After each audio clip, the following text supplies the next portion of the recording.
자, 그러면 머릿속에 잠깐 우리가 정리를 해보면 처음에 보았던 마인드맵 그림들이랑 또 요거랑 연관을 해서 하나를 이렇게 머릿속에 딱 떠올려 보세요.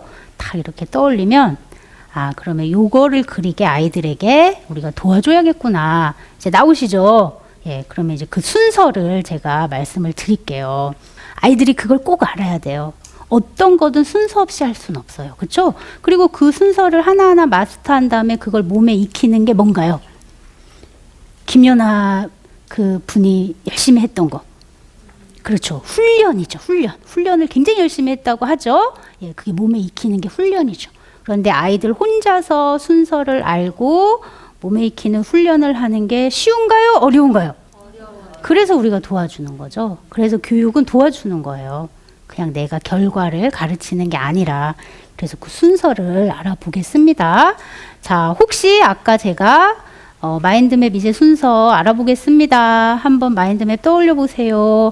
라고 말씀드렸을 때 요거 혹시 떠올리셨어요? 네, 입을 막으시는 어머님 계십니다. 아니시겠지만 예, 고백하자면 저였습니다. 마인드맵이 정말 좋잖아. 야, 이거 빨리 우리 아이들에게 가르쳐야겠는데? 라고 생각을 했어요. 근데 나 그거 아는 거야. 그리고 제가 떠올린 게 이거였더라는 거예요. 세상에나. 그래서 마인드맵을 다시 공부하고 뭐 이거 우리나라에서 이제 하시는 분한테 가서 뭐 듣기도 하고 예, 수정도 받고 그러면서 어머나 내가 진짜 아무것도 모르고 이건 줄 알고 했구나. 굉장히 많이 반성을 했어요. 그런데 아이들 교과서랑 전과를 펼쳐봤더니 이게 있는 거예요. 그쵸? 그래서 어머나 세상에 이거 뭔지도 모르고 마인드맵 좋다고 말만 하지 그것대로 배우지를 않는구나 사람들이. 이거 진짜 큰일이다. 그런 생각이 들었어요. 마인드맵 가서 이제 공부를 하는데 이렇게 하지 말라고 처음에 얘기를 하시더라고요. 이거 마인드맵 아니에요. 왜냐하면 마인드맵은 아까 나무 기둥 굉장히 뚱뚱했잖아요. 거기서 이렇게 점점 작게 이렇게 뻗어 나가는 건데 이거는 봤더니 뭐가 물론 사과라는 글자가 가운데 있으니까 저게 주제겠구나 우리가 그냥 짐작하지. 동그라미도 다 똑같고 여기저기 뭐 낱말 배열해서 동그라미 해서 뭐 선 연결하니까 관련성이 전혀 없다는 거예요. 이것만 딱 보고는 그린 사람도 나중에 자기가 뭘 그렸는지를 모르겠다는 거예요. 중앙에서 뭐가 뻗어나가야 되는데 그 느낌이 없다는 거예요. 그래서 이제 요거는 아니다. 자, 그러면 처음 자 어떻게 시작을 하냐. 가장 일단은 아까 우리가 기존의 노트 필기랑 마인드맵 노트 필기 봤을 때 기존은 이렇게 세로로 그 노트가 놓여져 있었죠. 마인드맵은 어떻게 놓여져 있었나요?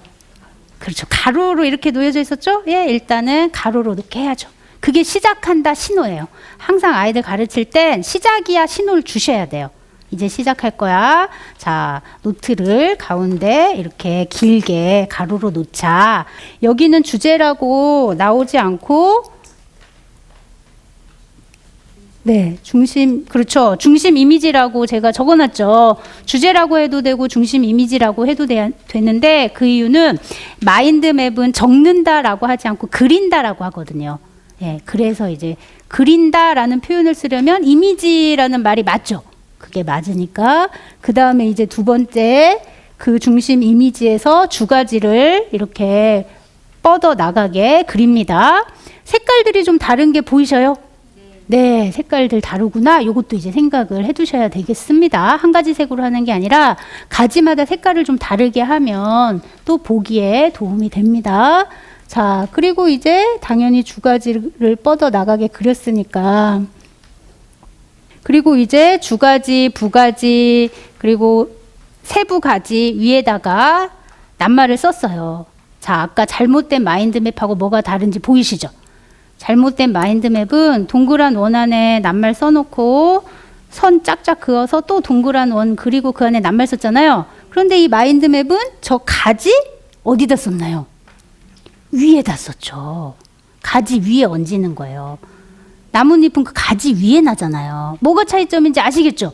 예, 그러니까 아까 동그라미를 따로 빼면 굉장히 비효율적이죠. 이 부분은 우리가 못 쓰잖아요. 그런데 그 가지 위에 낱말을 적는 거예요. 그러니까 효율적이죠. 더 많은 내용을 담을 수 있겠죠. 그래서 가지 위에다 낱말을 이렇게 쓰고, 그리고 만약에 어떤 이미지가 떠오른다 그러면 그 이미지를 옆에다가 그리면 돼요. 그것과 관련한. 뭐 예를 들어 어린 왕자를 읽어서 뭐 어린 왕자 만난 것 중에 뭐 여우 있었잖아요. 그러면 옆에 이제 여우 그림도 그려놓고 하는 거죠. 자유롭게. 그러면 그 순간 애들은 좀 해방된 느낌이 있잖아요. 아, 이게 공부가 아니라 마치 뭐 그림 그리는 것 같다. 이런 생각이 이제 들어요.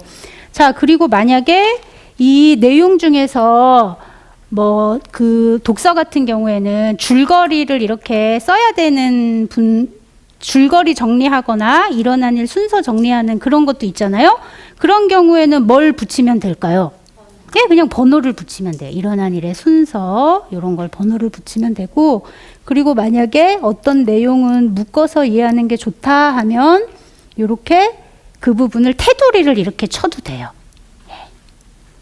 자, 요게 이제 마인드맵 방법입니다. 아이들에게 가르쳐 줄 거죠. 자, 가로로 노트를 놓자. 가운데 중심 이미지를 그리거나 주제, 제목을 쓰자. 거기서 이제 주가지를 뻗어나가게 그리고 가지 위에 낱말을 적자.